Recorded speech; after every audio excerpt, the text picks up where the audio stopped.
Hello, আসসালামু আলাইকুম। যারা এইমাত্র লাইভ ক্লাসে জয়েন করেছেন তারা একটু জানাবেন যে আপনারা আমাকে ক্লিয়ারলি শুনতে পাচ্ছেন কিনা বা আমাদের স্ক্রিন ক্লিয়ারলি দেখা যাচ্ছে কি না। মোহাম্মদ আবু সাহেদ ভাই চলে আসছেন। ওয়ালাইকুম আসসালাম। একটু জানাবেন যে ক্লিয়ারলি শুনতে পাচ্ছেন কিনা। কম্পিটিটিভ এক্সামগুলো প্রিলি দেন।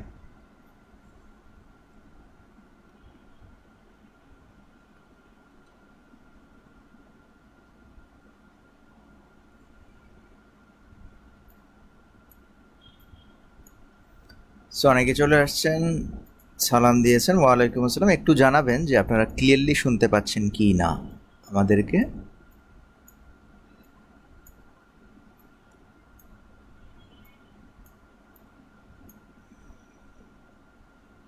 আরফিন মিতু চলে আসছেন এবং জানিয়েছেন ক্লিয়ারলি। একটু জানান যে কারা ক্লিয়ারলি শোনা যাচ্ছে কিনা, আমাকে শুনতে পাচ্ছেন কিনা, এটা একটু জানাবেন।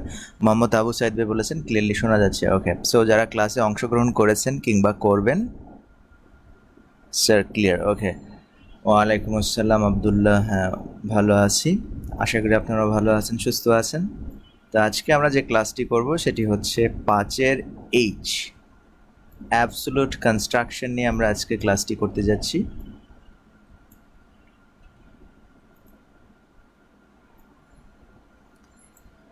আরিফিন মিতু ক্লিয়ার বলেছেন, সাদিকুল হাসান ক্লিয়ার বলেছেন। ওকে, সো আমরা আমাদের আজকের ক্লাস শুরু করতে পারি। ওয়ালাইকুম আসসালাম।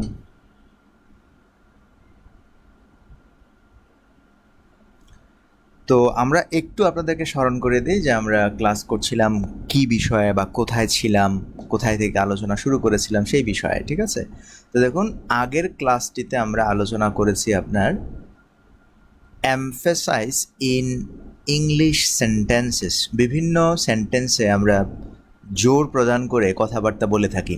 5-এর জি ক্লাসটা আগের ক্লাসে করেছিলাম। 5-এর জিতে আমরা আলোচনা করেছি এমফেসাইজ ইন ইংলিশ সেন্টেন্স।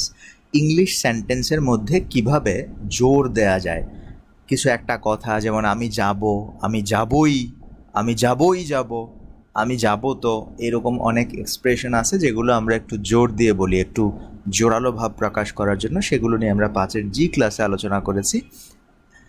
তো আশা করি এই ধরনের যে বিষয়গুলো আছে সেগুলো আপনারা দেখেছেন, পিডিএফ ফাইল ডাউনলোড করেছেন, পিডিএফ থেকে দেখেছেন কিংবা বই থেকে দেখেছেন। সো মুভিং দ্য টাইমকে আমরা মুভ করে আমরা এরকম জোর প্রদান করে থাকি। মুভিং পার্টস অফ স্পিচ, কোনো একটা সেন্টেন্সের কোনো একটা পার্টস অফ স্পিচকে মুভ করে আমরা কি করি, জোর প্রদান করি, এক্সপ্রেশনকে একটু জোরালো ভাব প্রকাশ করি। ইন্ট্রোডাক্টরি অ্যাডভার্বস অ্যান্ড ফ্রেজেস ছিল, যেটাকে আমরা শুরুতে বসিয়ে জোর প্রদান করি। এডিং অক্সিলারি ভার্বস, কখনো কখনো অক্সিলারি ভার্ব ব্যবহার করেও কী করি আমরা জোর দেই, যেমন I do, I will do the work. Auxiliary verb এই ক্ষেত্রে আমরা যেমন এখানে একটা উদাহরণ দেওয়া আছে, শি লুকস ভেরি বিউটিফুল। এভাবে বললে আপনি বলতে পারতেন, কিন্তু এখন আপনি একটা ডাজ, যেহেতু এটার অক্সিলারি ভার্ব নেই, অক্সিলারি ভার্ব থাকলে না থাকলে আমরা ডু ডিড ডাজ এনে সেটাকে কী করে জোর প্রদান করে সেন্টেন্সগুলো লিখি। তো এইরকম অনেকগুলো বিষয়। তারপর ক্ল্যাফ সেন্টেন্স ছিল, খুবই গুরুত্বপূর্ণ একটা ছিল ক্ল্যাফ সেন্টেন্স।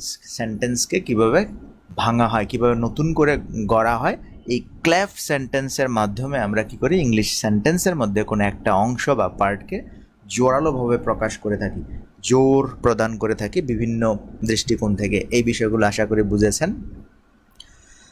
এরপর আমরা আলোচনা করেছি কখনো কখনো অবজেক্ট বাদে অন্য অংশকে নিয়েও করা যায়। তারপর আলোচনা করেছি যে modal verbs can also be used in cleft sentence. Modal ভার্বকে ব্যবহার করেও কী করতে পারি, ক্ল্যাফ সেন্টেন্স মেকিং করে আমরা জোর প্রদান করতে পারি। এগুলো মনে আছে কিনা দেখুন, ইট ইজ বিকজ, কজ, এইভাবে সেন্টেন্স মেকিং করতে পারি। তারপর আমরা এখানে ইফ অ্যান্ড ওয়েন এগুলো ব্যবহার করে আমরা সেন্টেন্সে কী করি, জোর দিয়ে থাকি। আবার দি things that, be verb plus extension, এইভাবে আমরা সেন্টেন্সকে লিখে থাকি। What sentence plus be verb, এইভাবে সেন্টেন্সকে আমরা জোর প্রদান করে থাকি। এগুলো আমরা গত ক্লাসে আলোচনা করেছি। তারপরে দেখুন ইট ইজ নট দ্যাট, এইভাবেও আমরা সেন্টেন্স কী করি, জোর দিই। যেমন I want to come to your party, আমি তোমার পার্টিতে আসতে চাই।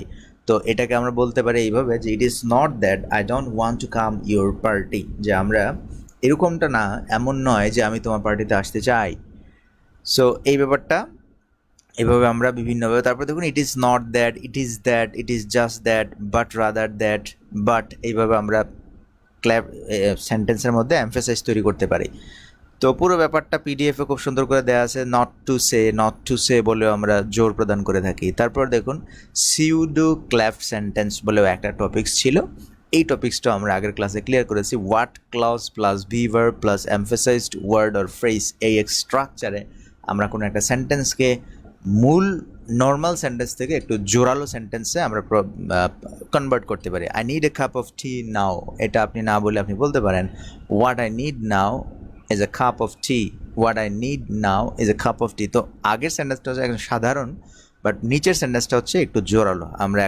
আমার এখন যা দরকার তা হলো চা, আমি আর কিছু চাই না, চা চাই। আমি একটু জোর দিয়ে মনের মধ্যে একটু জ্যাদ নিয়ে আমরা যখন কথাগুলো বলি তখন এইরকম হয়। তারপর দেখুন that clause, WS clause, be verb, emphasized word, এইভাবে আমরা মেকিং করতে পারি। যেমন it is important to me that you do your duties, এটা না বলে আমরা বলতে পারি that you do your duties is important, এভাবে বলতে পারি। তারপর দেখুন ইনভার্সন অফ ওয়ার্ড অর্ডার, এটা 5-এর জি এর আগের ক্লাসে ছিল। ইনভার্সন করা কিভাবে ইনভার্সনগুলো করতে হয় সেটা নিয়ে আলোচনা করেছি। সো এই ইনভার্সনেরও আরেকটা মানে উদ্দেশ্য হচ্ছে যাতে আমরা জোর প্রদান করতে পারি, সেন্টেন্সকে একটু জোরালোভাবে প্রকাশ করতে পারি। তো ইনভার্সনের ব্যাপারটা আমরা 5-এর জি এর আগের ক্লাসে করেছি, যে কারণে এখানে বিস্তারিত আলোচনা করিনি, এখানে লেখা আছে যে আগের ক্লাসে একটু দেখেন।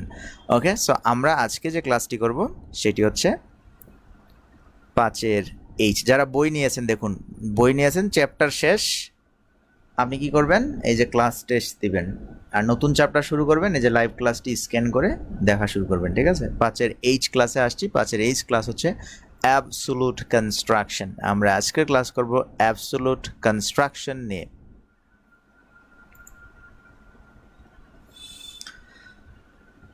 তো এই পর্যন্ত যারা ছিলেন ক্লাসে এতক্ষণ পর্যন্ত এবং আগে আমাদের বেইচের যারা, তারা আশা করি ব্যাপারগুলো বুঝতে পেরেছেন। আগের ক্লাস যেহেতু, সে কারণে আমি ওই টপিকসগুলো নিয়ে আলোচনা করছি না, আমরা নতুন টপিক্সে চলে যাচ্ছি। আজকের ক্লাস হচ্ছে কত?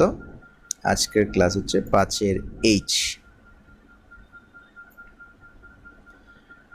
তো দেখুন 5-এর এইচ ক্লাসে আমরা আজকে যে টপিক্সটা নিয়ে আলোচনা করব সেটা হচ্ছে অ্যাবসোলুট কনস্ট্রাকশন।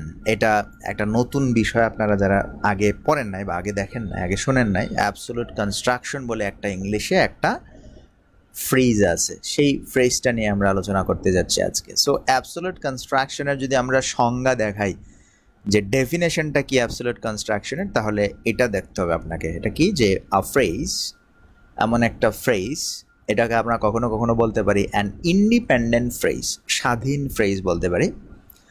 তো স্বাধীন ফ্রেজটা কীরকম? হ্যাভিং আ সাবজেক্ট, একটা সাবজেক্ট থাকবে, বাট নো ফাইনাইট ভার্ব। দেখুন এটাই হচ্ছে সংজ্ঞা, ডেফিনেশন। মাঝে মাঝে এরকম কোনো ফ্রেজ দেখা যায় যেসব ফ্রেজটা ইন্ডিপেন্ডেন্ট ফ্রেজ, স্বাধীন ফ্রেজ, এটা অন্য কারো উপর ডিপেন্ড নয়। হ্যাভিং আ সাবজেক্ট, একটা সাবজেক্ট আছে বাট নো ফাইনাইট ভার্ব, কোনো ফাইনাইট ভার্ব নেই। And modifying the full sentence, পুরো একটা বাক্যকে সে মডিফাই করতে পারে, কিন্তু সে আবার স্বাধীন। অ্যাজ এ লুজ মডিফায়ার, খুবই ঢিলা ঢালা একটা মডিফায়ার। এটা মনে করেন যে দূর থেকে বাইরে থেকে কাউকে মডিফাই করে, কিন্তু লুজ, খুব একটা শক্তিশালী মডিফায়ার না। অফ দ্য হোল সেন্টেন্স, পুরো বাক্যের একটা মডিফায়ার, কিন্তু তেমন গুরুত্বপূর্ণ না, লুজ, খুবই ঢিলা, মানে খুব আস্তে করে এখানে জয়েন করা আছে এরকম। Is referred to as an absolute construction or absolute phrase, also known as, এটাকে অন্যভাবে আমরা চিনি, সেটা হচ্ছে নমিনেটিভ অ্যাবসোলুট বলি অথবা অ্যাবসোলুট কনস্ট্রাকশন বলে থাকি। এইরকম আমরা ধারণা করে থাকি যে নমিনেটিভ অ্যাবসোলুট হতে পারে অথবা অ্যাবসোলুট কনস্ট্রাকশন বলি বা অ্যাবসোলুট ফ্রেজ বলে আমরা চিনে থাকি। তো সংজ্ঞাটা কি? সংজ্ঞাটা হচ্ছে নর্মালি আপনি যে ফ্রেজগুলো দেখেন, মানে নর্মালি আপনি যে ফ্রেজগুলো দেখেন, ফ্রেজের নেচারগুলো কীরকম? নেচারগুলো হচ্ছে সেখানে কোনো ফাইনাইট ভার্ব থাকে না, তারপর সেখানে কি থাকে না, আপনার কোনো সাবজেক্টও থাকে না। নর্মালি আমরা যখন কোনো সাবজেক্ট, কোনো ফ্রেজ দেখি, তো ফ্রেজের চিহ্নটা কীরকম হয়, ফ্রেজের আকৃতি কীরকম হয়?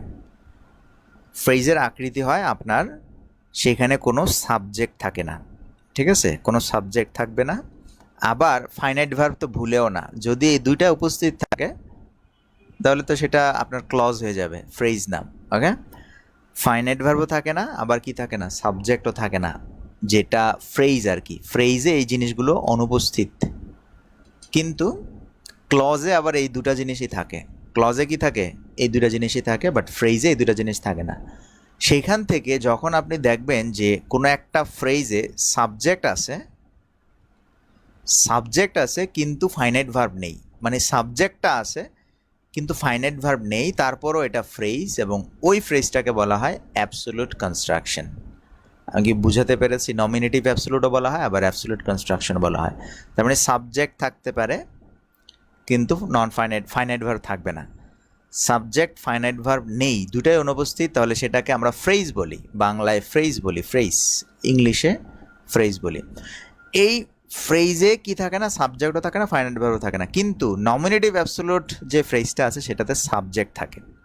এটাই হচ্ছে পার্থক্য। আর ক্লজে কি থাকে, ক্লজে দুটাই থাকে, সাবজেক্টও থাকে, ফাইনাইট ভার্বও থাকে। এই ব্যাপারটা কি বুঝতে পেরেছেন? একটু আমাকে বলবেন। বুঝতে পারলে আমরা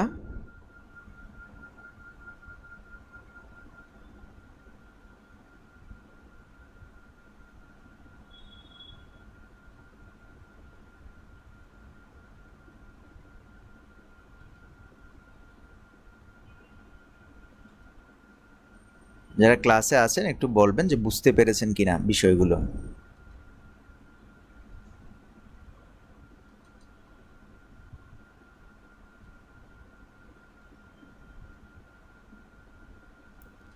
তো আমরা এখানে যে বিষয়টা নিয়ে আলোচনা করব সেটা হচ্ছে এই অ্যাবসোলুট ফ্রেজ নিয়ে এখন আলোচনা করতে যাচ্ছি।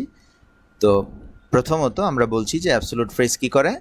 অ্যাবসোলুট ফ্রেজের এই জিনিসগুলো আছে, যে এখানে সাবজেক্ট থাকবে কিন্তু কোনো নন ফাইনাইট ভার্ব থাকবে না। তারপর দ্বিতীয় আরেকটা বৈশিষ্ট্য আমাদের জানা উচিত, সেটা হচ্ছে কি, যে দ্বিতীয় যে বৈশিষ্ট্য সেটা হচ্ছে absolute phrases are always set off from the rest of the sentence by commas. So absolute ফ্রেজগুলো আপনার ম্যাক্সিমাম সময় কি হয়, যদি শুরুতে বসে তাহলে সব সময় কমা দিয়ে সেপারেট থাকবে। এটা আরেকটা বৈশিষ্ট্য, ঠিক আছে? প্রথম বৈশিষ্ট্য এটা, দ্বিতীয় বৈশিষ্ট্য এটা। আশা করি বুঝাতে পেরেছি। এরপর থার্ড যে বৈশিষ্ট্যটা সেটা হচ্ছে এইটা, যে it is usually at the beginning or end of the sentence although it can also appear in the middle. মানে এই বিষয়টা ম্যাক্সিমাম ক্ষেত্রে সেন্টেন্সের শুরুতে বসে, তবে আহামরি অ্যাক্সিডেন্টালি বা মাঝে মাঝে এটা মাঝেও বসতে পারে, সেন্টেন্সের শেষেও বসতে পারে। তো এই হচ্ছে আমাদের অ্যাবসোলিউট কনস্ট্রাকশন সম্পর্কে মূল কিছু থট, ডেফিনেশন, বৈশিষ্ট্য কোথায় থাকে, এই ব্যাপারগুলো এই জায়গায় আশা করি আমি বুঝাতে পেরেছি। তো 3টা পয়েন্টের কথা এখানে বলেছি, 3টা পয়েন্ট আশা করি বুঝতে পেরেছেন। রোকসানা মিমি বলেছেন ক্লিয়ার। ওকে, সো আমরা এখন চলে যাব আমাদের পরবর্তী বিষয়ে, উদাহরণ একটু দিব। তো দেখুন, আমরা এখন আপনাদের কাছে একটা উদাহরণ দেই বা উদাহরণে চলে যাই। যেমন ধরেন আমরা লিখলাম এই সেন্টেন্সটা, preparing the homework I went to the school. Preparing the homework I went to the school, এটা একটা সেন্টেন্স।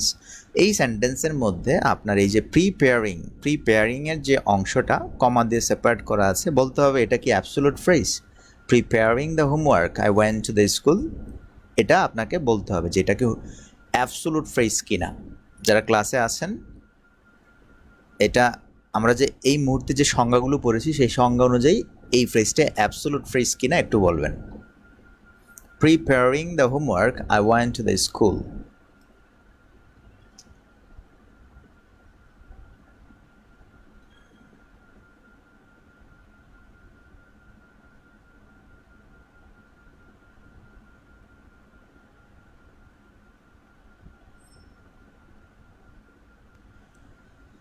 So এই বিষয়টা আপনাদের কাছ থেকে রোকসানা মিমি বলেছেন অ্যাবসোলিউট ফ্রেজ। এটা কি অ্যাবসোলিউট ফ্রেজ? একটু দেখেন, আমি ঠিক আগে আপনাদেরকে সংজ্ঞা, ডেফিনেশন দেখিয়েছি, আমরা আবারও একটু দেখে নেই। দেখুন, আমরা বলেছি যে a phrase having a subject but no finite verb, এটা অ্যাবসোলিউট ফ্রেজ।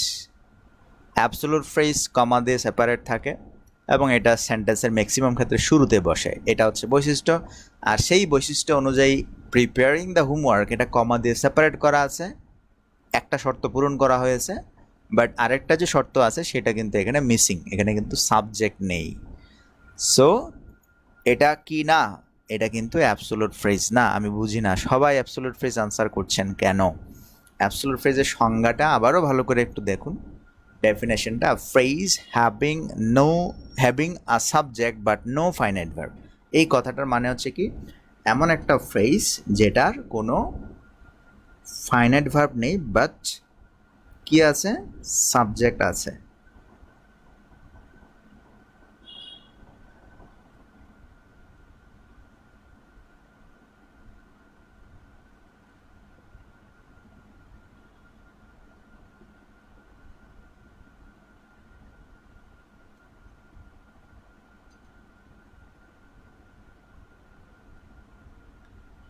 সো আশা করা যাচ্ছে এখন ব্যাপারটা বুঝতে পেরেছেন যে সংজ্ঞা অনুযায়ী এটা অ্যাবসোলুট ফ্রেজ না। ওকে, সংজ্ঞা অনুযায়ী এটা অ্যাবসোলুট কনস্ট্রাকশনের মধ্যে পড়ে না।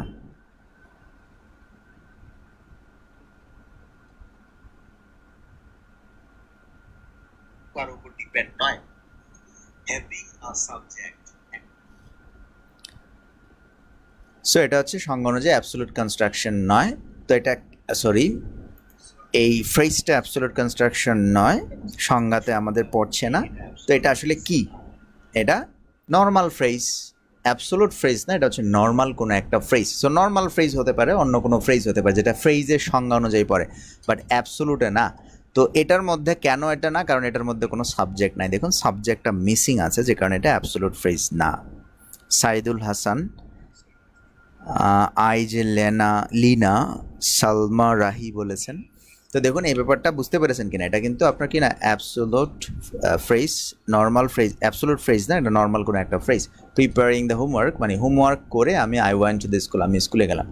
সো এই ব্যাপারটা কখন আপনি বুঝবেন অ্যাবসোলুট ফ্রেজ না, তখনই যখন আপনি দেখবেন যে এখানে কোনো সাবজেক্ট নাই, যে ফ্রেজটা আছে সেই সাবজেক্ট, সেই ফ্রেজটা কিনা সেই ফ্রেজের মধ্যে কোনো সাবজেক্ট নেই। এখানে দেখুন প্রিপেয়ারিং দ্য হোমওয়ার্ক, এখানে কিন্তু সাবজেক্ট নেই। সাবজেক্ট না থাকলে আমি সেটাকে কখনোই বলতে পারি না এটা অ্যাবসোলুট ফ্রেজ। অ্যাবসোলুট ফ্রেজের সংজ্ঞা অনুযায়ী সেখানে একটা সাবজেক্ট থাকবে আর no finite verb. No finite verb মানে ফাইনাইট ভার্ব না, তার মানে কারা বসবে, নন ফাইনাইট ভার্বটা বসবে, ঠিক আছে। তো এটা হচ্ছে অ্যাবসোলুট ফ্রেজের সংজ্ঞা। এই ব্যাপারটা আশা করি বুঝতে পেরেছেন। এখন আরও একটা নির্দেশনা আছে যে বুঝবেন যে এটা অ্যাবসোলুট ফ্রেজ না, সেটা হচ্ছে কি, যখন আপনি দেখবেন যে এই বাক্যটাকে আমরা অন্য একটা এই ফ্রেজটাকে আমরা একটা বাক্যে রূপান্তর করে যদি লিখতে পারি, অথবা পুরো এটা তো একটা অংশ, I went to the school, এটা সাবজেক্ট এবং ফাইনাইট ভার্ব সহ একটা ক্লজ, বাট এটা কিন্তু সাবজেক্ট ফাইনাইট ভার্ব নেই। যখন আপনি এই রকম এক্সপ্রেশনকে আপনি সাবজেক্ট ভার্ব অবজেক্ট দিয়ে একটা বাক্য হিসেবে লিখতে পারবেন, তখন আপনি সেটাকে বলতে পারবেন এটা হচ্ছে কি নর্মাল ফ্রেজ, অ্যাবসোলুট ফ্রেজ না। যেমন দেখুন আমরা প্রিপেয়ারিং দ্য হোমওয়ার্ককে আমরা লিখতে পারি I prepared the homework and I went to the school. তাহলে দুটি ক্লজে আমরা এইভাবে ব্যাখ্যা করতে পারি। দেখুন I prepared the homework and I went to the school লিখতে পারি, এবং সেইখানে দেখবেন সবসময় এই সাবজেক্ট আর এই সাবজেক্ট দুইটা মিলবে। এটা খুবই গুরুত্বপূর্ণ একটা আলোচনা, গভীরের আলোচনা, একটু ভালো করে খেয়াল করেন। এই সাবজেক্ট এবং এই সাবজেক্টের মিল থাকতে হবে ফ্রেজে। এটা কিসে, ফ্রেজে। যদি নর্মাল ফ্রেজ হয় তাহলে দেখুন দুটা সাবজেক্টের মিল আছে, সেই সাথে ফ্রেজ আকারে লিখলে এখানে কোনো সাবজেক্ট নেই। বাট যদি এই রকম না হয়, দুটা সাবজেক্ট আলাদা আলাদা হয়, তাহলে সেটাকে আমরা বলি অ্যাবসোলুট কনস্ট্রাকশন। তো এই বাক্যটাকে আমরা যদি অ্যাবসোলুট ফ্রেজ দিয়ে লিখলে কীরকম হতো দেখুন, লিখলে এই রকম হতো। আমি যদি এইভাবে লিখতাম প্রিপেয়ারিং দ্য হোমওয়ার্ককে আগে দিয়ে লিখতাম, হোমওয়ার্ক আগে, তাহলে এভাবে আপনি লিখতে পারতেন হোমওয়ার্ক আগে। তো দেখুন আমি হোমওয়ার্ককে সাবজেক্ট হিসেবে লিখলাম। প্রথম সাবজেক্ট হচ্ছে দ্য হোমওয়ার্ক ওয়াজ প্রিপেয়ার্ড, আর দ্বিতীয় সেন্টেন্স হচ্ছে I went to the market, I went to the school. তাহলে প্রথমটা হচ্ছে দ্য হোমওয়ার্ক ওয়াজ প্রিপেয়ার্ড মানে হোমওয়ার্ক প্রস্তুত করা হলো, এরপর I went to the school. এইখানে দুটি সাবজেক্ট ভিন্ন ভিন্ন, একটা হচ্ছে আই আর একটা হচ্ছে হোমওয়ার্ক। আর এইখানে একটা সাবজেক্ট আই আর পরবর্তী ক্লজের সাবজেক্টও আই। যখন দুটি সেন্টেন্সের সাবজেক্ট সেম হবে তখন একটা অংশকে আপনি এভাবে ফ্রেজ করে সেন্টেন্স লিখতে পারবেন। কিন্তু যখন দুটি সেন্টেন্সে আলাদা আলাদা সাবজেক্ট হবে তখন আপনি এটাকে ফ্রেজ বানাতে পারবেন, তবে সেই ফ্রেজটার নাম হচ্ছে অ্যাবসোলুট ফ্রেজ বা নমিনেটিভ অ্যাবসোলুট ফ্রেজ। ঠিক আছে, সেটাকে আপনি ফ্রেজ বানাতে পারবেন, সেটা হচ্ছে নমিনেটিভ ফ্রেজ অথবা অ্যাবসোলুট ফ্রেজ। সেটা কীরকম, যেমন এই ক্ষেত্রে যদি আপনি এটাকে ফ্রেজ বানান তাহলে আপনাকে অবশ্যই সাবজেক্ট রাখতে হবে, সাবজেক্ট আপনি বাদ দিতে পারবেন না। এখানে দুইটা সাবজেক্ট সেম থাকায় একটা সাবজেক্ট আপনি উঠিয়ে ফেলেছেন, প্রিপেয়ার থেকে আপনি প্রিপেয়ারিং করেছেন, প্রিপেয়ারিং দ্য হোমওয়ার্ক। বাট এইখানে দুইটা সাবজেক্ট ভিন্ন ভিন্ন, এই কারণে আপনি দুইটা সাবজেক্টকে রাখতে হবে আপনার সেন্টেন্সে, আপনি কাটতে পারবেন না। তো এই ক্ষেত্রে আপনার কী হবে ঘটনা, এই ক্ষেত্রে আপনাকে এইভাবে লিখতে হবে সেন্টেন্সটাকে যে দ্য হোমওয়ার্ক, এই হোমওয়ার্কটাকে রাখতে হবে the homework being prepared, the homework being prepared, তারপর বাকিটা I went to the school. এবার বলেন যে এই জায়গায় যে ব্যাপারটা আপনি দেখতে পাচ্ছেন, প্রথমে যে ফ্রেজটা আপনি দেখতে পাচ্ছেন, এই যে দ্য হোমওয়ার্ক বিং প্রিপেয়ার্ড, এই ব্যাপারটা বা এই ফ্রেজটা এখানে কি ফ্রেজ, এবার বুঝতে পেরেছেন কিনা একটু বলবেন।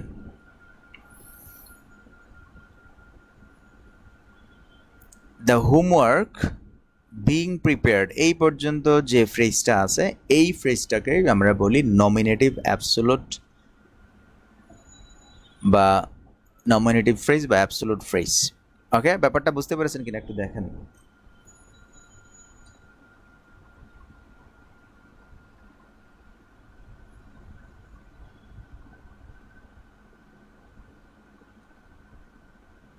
আজকে অন্য বেচের ক্লাস, বুঝছেন, যারা বুঝেন নাই, আজকে হচ্ছে অন্য একটা বেচের ক্লাস, অ্যাবসোলুট ফ্রেজ।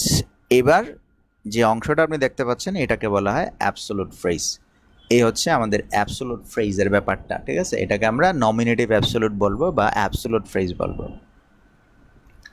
আমি কি ব্যাপারটা বুঝতে পেরেছি একটু আমাকে বলবেন।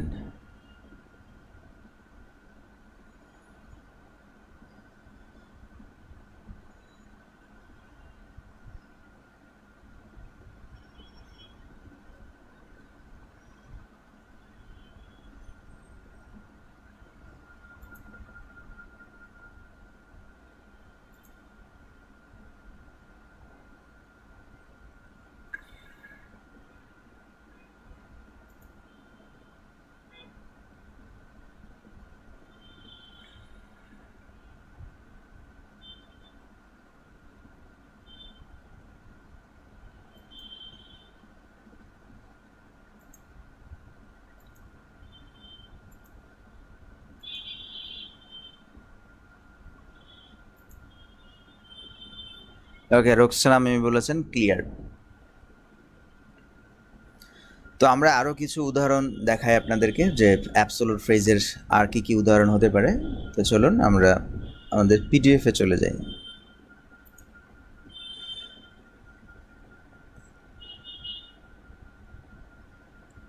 তো দেখুন আমাদের আরও অ্যাবসোলুট ফ্রেজ আমরা মেকিং করব এখন। তো হেডলাইনটা হচ্ছে absolute phrases are used to combine two clauses that have different subject,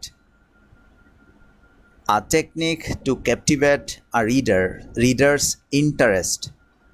ঠিক আছে, মানে যারা পড়ে, আপনার সেন্টেন্স যারা পড়ে তাদের ইন্টারেস্ট ধরে রাখার জন্য এই অ্যাবসোলুট ফ্রেজগুলো ব্যবহার করা থাকে।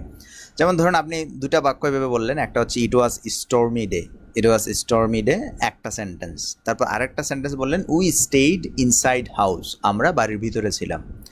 তো প্রথমে হচ্ছে ইট আর পরেরটা হচ্ছে কি উই, তাহলে দুটা বাক্যের সাবজেক্ট ভিন্ন ধরনের। তাহলে আপনি কি করতে পারেন, এটাকে অ্যাবসোলুট কনস্ট্রাকশনে মেকিং করে লিখতে পারেন। কীভাবে লিখবেন, তাহলে সাবজেক্ট কিন্তু এখানে আলাদা হবে না, মানে অমিট করা যাবে না, সাবজেক্ট থাকবে। তাহলে আপনি ইটটাকে রাখবেন, এই যে ইট রাখলাম, আর অক্সিলারি ভার্বটাকে আপনি বিং করে দিবেন।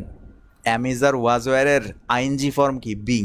ঠিক আছে, এটা যারা জানেন না, অ্যামিজার ওয়াজ ওয়ার এগুলোর মানে আইএনজি ফর্ম কোনটা, আইএনজি ফর্ম হচ্ছে বিং। তাহলে it being a stormy day, it being a stormy day we stayed inside the house. এই ফ্রেজ, এই সেন্টেন্সটা ভালো করে দেখুন। এখানে আমরা বললাম it was a stormy day, normal. আরেকটা বাক্য বললাম we stayed inside the house, বললেন, এইভাবে আপনি বলতে পারেন। কিন্তু দুই জায়গায় বললে ব্যাপারটা কি, বেশি একটা গুরুগম্ভীর হচ্ছে না, তাহলে আপনি কী করবেন, দুইটাকে এক সেন্টেন্সে লিখতে চাচ্ছেন, তাহলে কী করবেন, ইট ওয়াজকে being, it being a stormy day we stayed inside the house. মানে কি অনুবাদটা আপনি ভাবানুবাদ করতে পারেন, সেটা হচ্ছে কি যে ঝড়ের দিন হওয়ায় আমরা বাড়িতে ছিলাম, দিনটি ঝড়ের দিন হওয়ায়, বা এটা একটা ঝড়ের দিন ছিল আর আমরা বাড়ির ভিতরে ছিলাম, ঝড়ের দিন হওয়ায় আমরা বাড়ির ভিতরে ছিলাম। ইট being a stormy day we stayed inside the house. ঠিক আছে, তা আরও একটা এক্সাম্পল দেখেন, ধরেন আমরা লিখলাম দ্য ভিজিটর্স লেফট, দর্শনার্থীরা চলে গেল, উই ওয়ান্ট টু ব্যাড, আমরা ঘুমাতে গেলাম, আমরা বিছানায় গেলাম।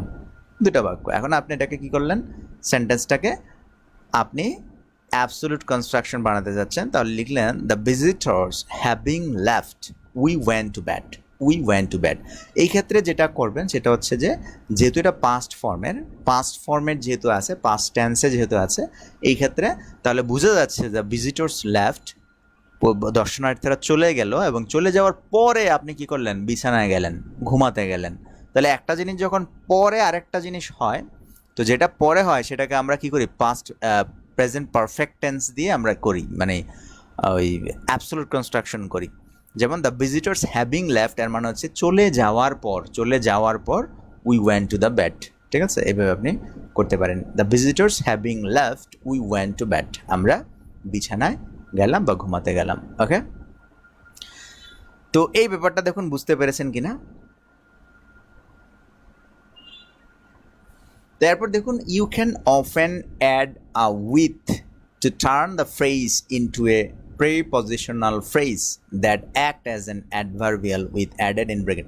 দেখুন এই ধরনের ফ্রেজকে আপনি কখনো কখনো, এই ধরনের নমিনেটিভ অ্যাবসোলুটকে আপনি কখনো কখনো একটা নর্মাল ফ্রেজে পরিণত করতে পারেন। কিসে? নর্মাল ফ্রেজে। তখন আপনাকে যেটা করতে হবে সেটা হচ্ছে একটা প্রেপোজিশন আনতে হবে, উইথ প্রেপোজিশন এনে আপনি এটাকে কী করতে পারেন, একটা ফ্রেজে কনভার্ট করতে পারেন, অ্যাবসোলুট থেকে নর্মাল ফ্রেজে। যেমন ধরেন বললেন our hopes dashed we decided to come back. হ্যাঁ, আওয়ার হোপস ড্যাস্ট, এটা হচ্ছে কি, এটা কিন্তু মানে আওয়ার হোপস ওয়ার ড্যাস্ট ছিল। কি ছিল এটা? ওয়ার ড্যাস্ট। আওয়ার হোপস ওয়ার ড্যাস্ট মানে আমাদের আশা দুরাশা হয়ে গেল, বা আশা স্বপ্ন নষ্ট হয়ে গেল, আর আমরা কি করলাম, ডিসাইডেড টু কাম ব্যাক, আমরা ফিরে আসার চেষ্টা সিদ্ধান্ত নিলাম ফিরে আসব। তো এটাকে আপনি যখন অ্যাবসোলিউট কনস্ট্রাকশন বানিয়েছেন তখন ওয়ারকে আপনি বিং করে দিতে পারেন, আওয়ার হোপস বিং ড্যাস্ট এভাবে বলতে পারেন, বিং ড্যাস্টও বলতে পারেন। আবার আপনি চাইলে যেহেতু এটা অক্সিলারি ভার্ব, এটাকে হাইড করেও আপনি বানাতে পারেন, hour hopes dashed we decided. এখানে ড্যাস্ট কিন্তু নন ফাইনাইট ভার্ব, দেখুন এটা কিন্তু ফাইনাইট ভার্ব না, এটা নন ফাইনাইট ভার্ব, ভার্বের 3 নাম্বার যে ফর্মটা সেটা। তো আপনি এখানে অক্সিলারিটা উঠিয়ে দিয়েছেন, তাও এটা হচ্ছে, এটা অ্যাবসোলিউট কনস্ট্রাকশনে পরিণত হলো। এখন আপনি চাইলে এটার আগে একটা উইথ দিতে পারেন। প্রেপোজিশন যখন আপনি ইউজ করলেন তখন এটা নর্মাল একটা ফ্রেজ হয়ে গেল, adverbial phrase, with our hopes dashed, with our hopes dashed, অথবা বলতে পারেন with our hopes being dashed, মানে আমাদের আশা নিরাশা মানে আশা দুরাশায় পরিণত হওয়ার সাথে সাথে বা সঙ্গে সঙ্গে we decided to come back, আমরা ফিরে আসা শুরু করলাম, সিদ্ধান্ত নিলাম। বুঝতে পেরেছেন? এটাকে আপনি এইভাবে বলতে পারেন, আবার উইথ ছাড়াও আপনি বলতে পারেন।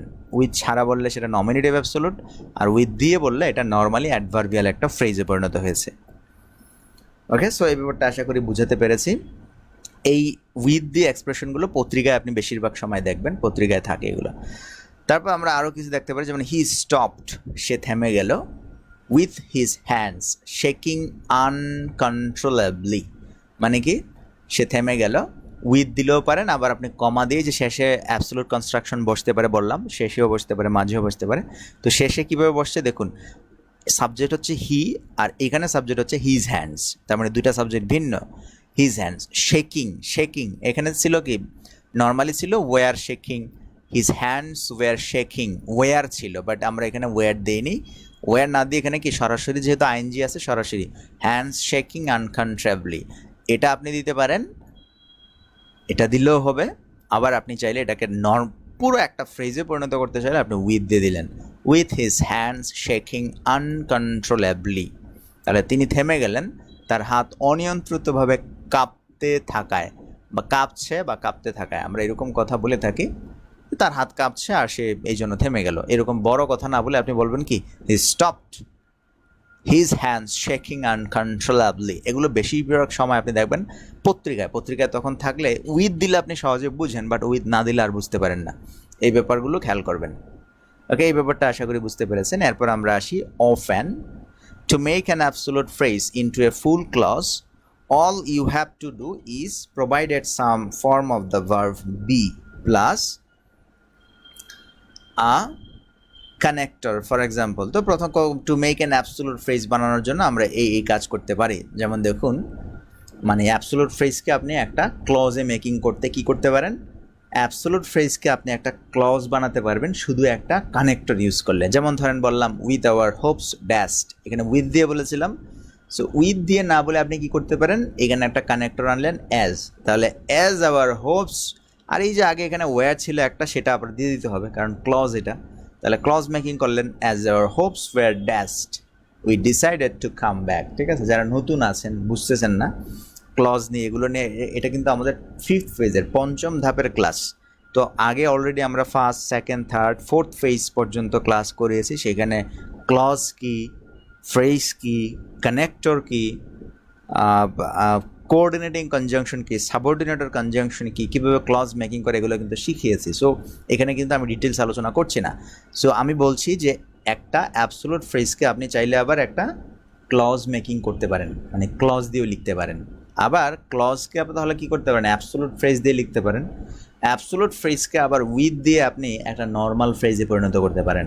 এটা ভাষার একটা মানে মাত্রা আর কি, বিভিন্ন মাত্রা বিভিন্নভাবে বিভিন্ন ওয়েতে এক্সপ্রেস করা যায়। এই এক্সপ্রেশনটা আমি আপনাকে দেখালাম। আপনি একটা শিখলেন, ঠিক আছে, আপনি নিজে বলেন, কিন্তু অন্যজন যখন অন্যভাবে বলবে তখন তো আপনি বুঝতে পারবেন না। পত্রিকায় সবসময় এটা দিয়ে শুরু হবে এরকম না, পত্রিকায় এখন সব সংক্ষেপ হয়, অ্যাবসোলুট ফ্রেজ বেশি ব্যবহৃত হয়।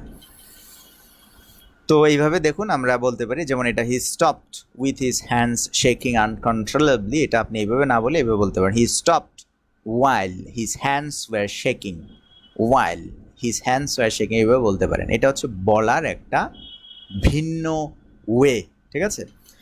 তারপর দেখুন কখনো কখনো নন ফাইনাইট ভার্ব না থাকতে পারে। যেমন আমরা বললাম দ্য ব্যাটেল ওভার, দেখুন আমরা বললাম কি ব্যাটেল ওভার মানে কি যুদ্ধ শেষ। এখানে আমরা এই যে কমার আগ পর্যন্ত অংশটাকে অ্যাবসোলুট ফ্রেজ করেছি, কমার অংশটাকে অ্যাবসোলুট ফ্রেজ করেছি, যে কারণে এখানে একটা অক্সিলারি ভার্ব ছিল the battle was over, the soldiers trust back to the camp, ঠিক আছে, ব্যাংকে ফিরে আসলো। এখন দেখুন দ্য ব্যাটল ওয়াজ ওভার যে ফ্রেজটা আছে, এই ফ্রেজটা কিন্তু এইটা কিন্তু এখন ক্লজ, কারণ সাবজেক্ট ভার্ব টাইপের একটা নর্মাল ক্লজ, কিন্তু এটা একটা ক্লজ, এটা একটা ক্লজ, দুটি ক্লজ পাশাপাশি কিন্তু বসতে পারে না উইদাউট কানেক্টর কনজাংশন, এগুলো ছাড়া কিন্তু বসতে পারে না। সেই কারণে আপনি কি করবেন, একটাকে অ্যাবসোলুট কনস্ট্রাকশন বানিয়ে দিবেন। অ্যাবসোলুট কনস্ট্রাকশন বানালে এখানে এই ক্ষেত্রে যেটা করতে পারেন সেটা হচ্ছে এখানে বিং দিলেও হবে, আবার আপনি এটা উঠিয়ে দিলেও হবে, ভার্বলেস ফ্রেজ এটা, ঠিক আছে, অর্থাৎ এখানে ভার্ব নাই। অনেকে ভার্বলেস ক্লজ বলবেন, কিন্তু ক্লজ হতে হলে আপনার কি করতে হবে, কনজাংশন দিতে হবে। কনজাংশন দেই না, আপনি বিং দিয়েও করতে পারেন। বিং দিলে হবে কি the battle being over, the battle being over মানে যুদ্ধ শেষ হয়ে যাওয়ায় the soldiers trust back to the camp, ক্যাম্পের দিকে ফিরে আসলো।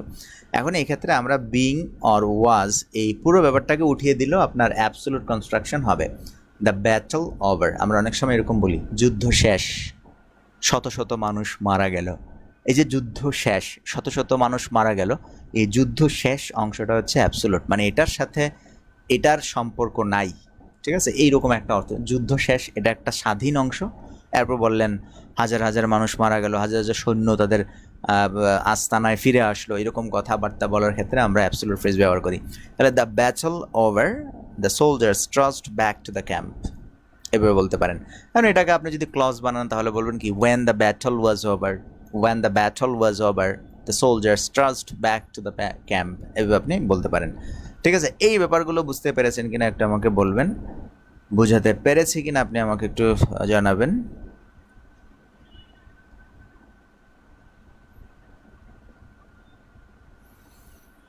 এরপর দেখুন কিছু আপনার অ্যাবসোলুট ফ্রেজ আছে,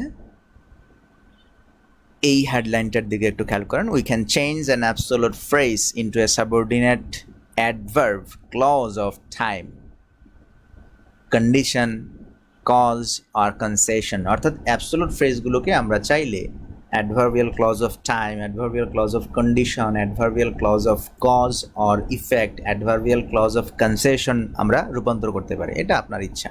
যেমন these were held in the woods, woods মানে এখানে যে বন আর কি, these were held in the Woods weather permitting, weather permitting. এখানে ওয়েদার পারমিটিং মানে হচ্ছে কি নতুন আরেকটা, এই যে কমার পরে এখানে ওয়েদার পারমিটিংটা বসেছে, এটা মানে হচ্ছে কি আবহাওয়া ঠিক থাকলে। আমরা অনেক সময় বলি না দিনকাল ঠিক থাকলে ইনশাল্লাহ আমি তোমার বাড়িতে দাওয়াত খাইতে যাব, দিনকাল ঠিক থাকলে আমি তোমাদের বাড়িতে যাব। সো এই যে ওয়েদার পারমিটিং, এটা কিন্তু ইফ ওয়েদার পারমিটস আপনি বলতে পারেন, এটা ইফ ওয়েদার পারমিটস মানে আবহাওয়া যদি অনুমতি দেয়, যেটা আক্ষরিকভাবে বললে আবহাওয়া যদি অনুমতি দেয়। আবহাওয়া অনুমতি দেয় মানে হচ্ছে কি যদি আবহাওয়া ঠিকঠাক থাকে, এটা মানে ভাবানুবাদ করতে হবে। তাহলে we shall meet in the meeting, আমরা ওই মিটিংয়ে অবশ্যই তোমার সাথে সাক্ষাৎ করব। সো এই ব্যাপারটা বুঝতে পেরেছেন কিনা দেখুন, ইফ ওয়েদার পারমিটস এটা হচ্ছে ক্লজ, বাট আপনি যদি অ্যাবসোলিউট কনস্ট্রাকশন করেন তাহলে বলবেন কি weather permitting, weather permitting, weather permitting. এরপর দেখুন আমরা অনেক সময় বলি আল্লাহ যদি চান তাহলে অবশ্যই তোমার সাথে আমার দেখা হবে, আমার তোমার মিল হবে, মিলন হবে, বিয়ে হবে, এই হবে সেই হবে। আমি বলি আল্লাহ যদি চান, আল্লাহ যদি রাখেন তাহলে অবশ্যই আমি এই পরীক্ষায় পাশ করবো, এরকম করবো, সেরকম করবো। সো সেই ক্ষেত্রে আমরা অ্যাবসোলুট কনস্ট্রাকশন ব্যবহার করি গড উইলিং। গড উইলিং মানে কি গড উইলিং, আল্লাহ যদি চান। উই শ্যাল মিট অ্যাগেইন, এই গড উইলিং হচ্ছে এখানে অ্যাবসোলুট ফ্রেজ, এখানে গড সাবজেক্ট, উই সাবজেক্ট, দুটো ভিন্ন, আর উইলিং হচ্ছে এখানে কি নন ফাইনাইট ভার্ব। সো এটাকে আমি ক্লজ আকারে লিখলে এবার লিখতে পারতাম ইফ গড উইলস, যদি আল্লাহ চান, we shall meet again. Okay, so the weather being fine, যদি আবহাওয়া ভালো থাকে, ফাইন বিং ফাইন থাকে, আপনি এটাকে বলতে পারেন as the weather was fine we went out for a picnic. তারপর দেখুন the sun having Ryzen, the sun having Ryzen মানে সূর্য উঠায় বা উঠেছে, এরকম একটা সেন্সে উঠেছে, এই জন্য আমরা কী করলাম we set out on our journey, আমরা আমাদের জার্নি বা যাত্রা শুরু করেছি। আফটার আমি এটাকে বলতে পারি টাইম ক্লজ মেকিং করে, after the sun had Ryzen, after the sun had Ryzen মানে সূর্য ওঠার পর we set out on our journey. ঠিক আছে, এই ব্যাপারগুলো দেখুন বুঝতে পেরেছেন কিনা। এখন আমরা আসি absolute phrase and versus absolute adverbial phrase. ঠিক আছে, একটা হচ্ছে অ্যাবসোলুট ফ্রেজ আর একটা হচ্ছে অ্যাডভার্বিয়াল ফ্রেজ, যেটা আমরা কিছুক্ষণ আগে আপনাদেরকে বোর্ডে দেখিয়েছি যে কোনটা অ্যাবসোলুট ফ্রেজ এবং কোনটা অ্যাডভার্বিয়াল ফ্রেজ। এই ব্যাপারটা আমরা বোর্ডে আপনাকে কিছুক্ষণ আগে দেখিয়েছি, দেখুন ব্যাপারটা বুঝতে পেরেছেন কিনা। এই যে প্রিপেয়ারিং দ্য হোমওয়ার্ক, এটা হচ্ছে অ্যাডভার্বিয়াল ফ্রেজ, আর এই যে the homework being prepared I went to the school, এটা হচ্ছে আপনার কি অ্যাবসোলুট ফ্রেজ। সো এই ব্যাপারটা আশা করি বুঝতে পেরেছেন যে কোনটা নর্মাল ফ্রেজ আর কোনটা অ্যাবসোলুট কনস্ট্রাকশন, সেটা এই দুটার মধ্যে কি পার্থক্য এটা আশা করি বোঝাতে পেরেছি। সংজ্ঞা থেকে আপনার বোঝা উচিত, সংজ্ঞা বা ডেফিনেশন থেকেও আপনার ব্যাপারগুলো বোঝা উচিত। আশা করি ব্যাপারগুলো বুঝতে পেরেছেন। এটা আমাকে জানাবেন যে অ্যাবসোলুট কনস্ট্রাকশনের ব্যাপারটা বুঝতে পেরেছেন কিনা, বা কোথাও কোনো প্রশ্ন আছে কিনা আপনার। যদি প্রশ্ন থাকে তাহলে করতে পারেন, নয়তো আমরা আজকের ক্লাসটা এই পর্যন্তই রাখছি, অ্যাবসোলুট কনস্ট্রাকশন পর্যন্তই রাখছি। আমরা পরের ক্লাসে আলোচনা করব প্যারেনথেটিক্যাল এক্সপ্রেশন, যেটার জন্য আলাদা একটু সময় দরকার, কারণ এই বিষয়গুলো আগে মাথায় প্রবেশ করুক, এরপর আমরা প্যারেনথেটিক্যাল এক্সপ্রেশনে যাব। প্যারেনথেটিক্যাল এক্সপ্রেশন হচ্ছে ইংলিশ সেন্টেন্সে barricade, first barricade, second barricade, third ব্যারিকেডের কী ব্যবহার, তারপর এম ড্যাশ অ্যান ড্যাশের কী ব্যবহার, কমার কী ব্যবহার, সেমিকোলনের কী ব্যবহার, ইংলিশ পত্রিকা থেকে দেখাবো পত্রিকায় কীভাবে এগুলো ব্যবহৃত হয়, এই ধরনের বিষয়াবলী। সো এটার জন্য আমরা আলাদা একটা পার্ট রেখেছি, ওই পার্টে আলোচনা করব। সো আজকে আমরা অ্যাবসোলুট কনস্ট্রাকশন নিয়ে আলোচনা করেছি। আমাকে একটু জানাবেন কোথাও কোনো প্রবলেম আছে কিনা, যদি প্রবলেম থাকে আমি সলিউশন করার চেষ্টা করব। তো আশা করি আপনি অন্তত এই ব্যাপারটা বুঝেছেন যে অ্যাবসোলুট কনস্ট্রাকশন এবং নর্মাল ফ্রেজ এক বিষয় না, দুইটা ভিন্ন বিষয়। অ্যাবসোলিউট কনস্ট্রাকশনে সাবজেক্ট থাকে প্লাস নন ফাইনাইট ভার্ব থাকে, কিন্তু নর্মাল ফ্রেজে কোনো সাবজেক্ট থাকে না, নন ফাইনাইট ভার্ব থাকে এটা। এবং অ্যাবসোলিউট ফ্রেজকে যদি আপনি এক্সপান্ড করেন তাহলে এখানে আলাদা আলাদা দুটি সাবজেক্ট আসবে, সাবজেক্ট 1 এবং সাবজেক্ট 2। কিন্তু নর্মাল ফ্রেজকে যদি আপনি এক্সপান্ড করেন তাহলে এখানে কেবল একটা সাবজেক্টই পাওয়া যাবে, দুইটা না। এটা হচ্ছে আমাদের মেইন কথা। আপনি যখন কোনো কথা এইভাবে ফ্রেজ দিয়ে বলতে চান কিংবা কোনো ক্লজ দিয়ে বলতে চান, তখন আপনি এই ওয়েগুলো, এক্সপ্রেশনগুলো ইউজ করে, এই মেকানিজমগুলো ইউজ করে আপনি আপনার সেন্টেন্স বিল্ড আপ করতে পারবেন। ওকে, সো আজকে এই পর্যন্ত থাকছে, দেখা হচ্ছে আমাদের নেক্সট ক্লাসে নেক্সট টপিকস নিয়ে। সে পর্যন্ত ভালো থাকবেন, সুস্থ থাকবেন।